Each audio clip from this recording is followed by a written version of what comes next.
Hey guys, how's it going? Do you like wizard spells and all things magic? How about challenging roguelikes with tons of customization options in the form of juicy unlockables? Does this sound as appealing to you as it does to me? Well, I sure hope so, because today I'll be reviewing a little indie gem that came out not too long ago called Wizard of Legend. While not a 100% accurate comparison, the game closest to this one that I've personally played has to be something like Enter the Gungeon. And they do have some differences, but I think they're similar because both focus on awesome dungeon crawling roguelike action, focus heavy on variety, and have challenging pattern-based boss battles. So I'm going to go out on a limb here and say that Wizard of Legend is more comparable to Enter the Gungeon than not. Anyway, I hope you like blasting things with fireballs, stabbing things with ice daggers, and blowing things away with giant tornadoes, because this game has all that and so much more.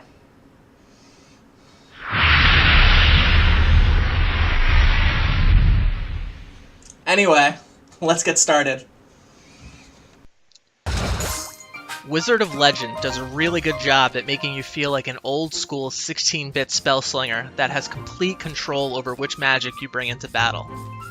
At the heart of this game is a deck-building / equipment management system that you might find in a more serious RPG game.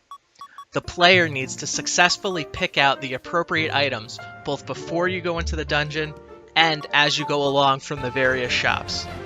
The items, ideally, should complement your chosen spells in order to assure a successful run through the 6 floors and 4 bosses in total. This really makes the game feel like a build-your-own wizard experience. The fun then comes in seeing how well you are able to put together a useful kit, not to mention how polished your skills are in using them. Some spells are glaringly more powerful than others.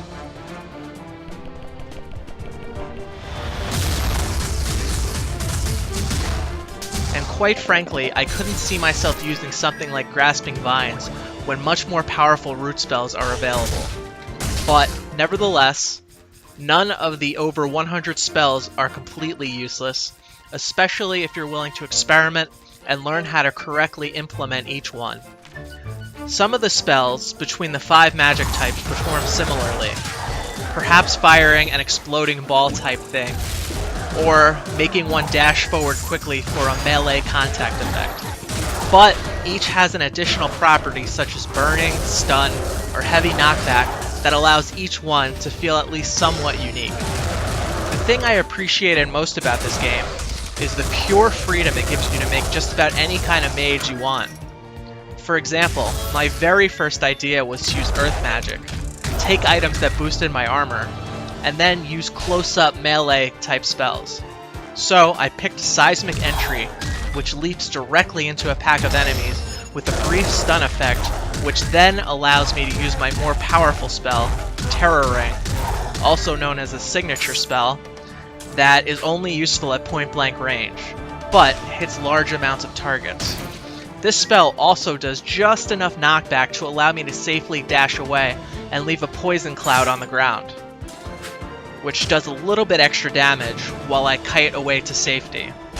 So, these 3 spells have synergy in a way that I was able to plan in advance using the game's training room.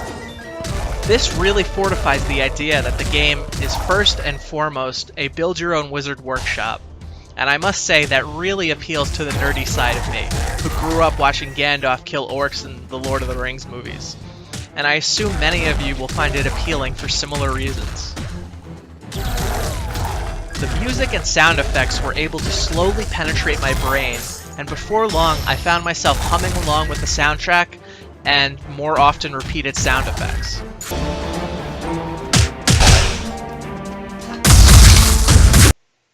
So, the audio was pretty top-notch.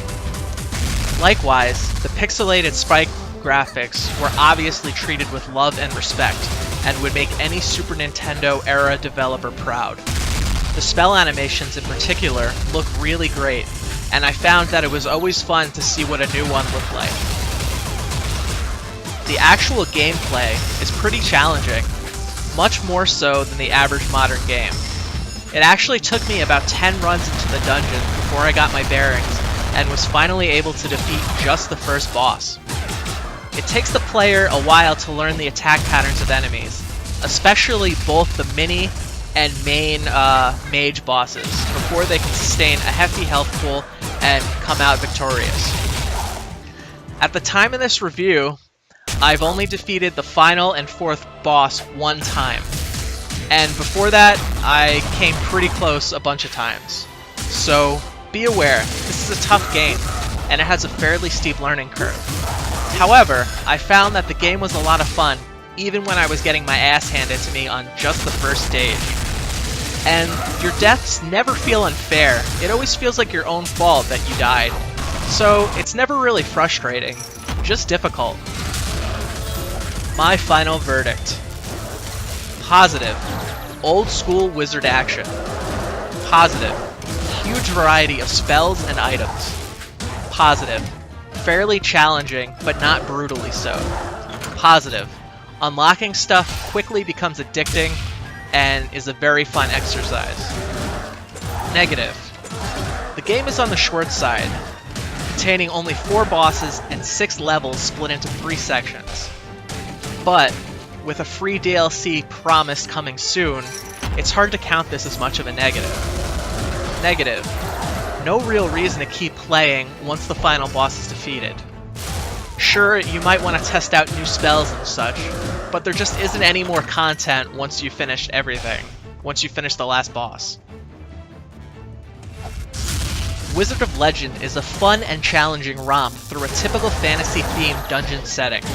The sheer freedom it gives you to play however you want, paired with a massive amount of spells and items, it'll surely keep you entertained for much longer than the $16 price tag might suggest.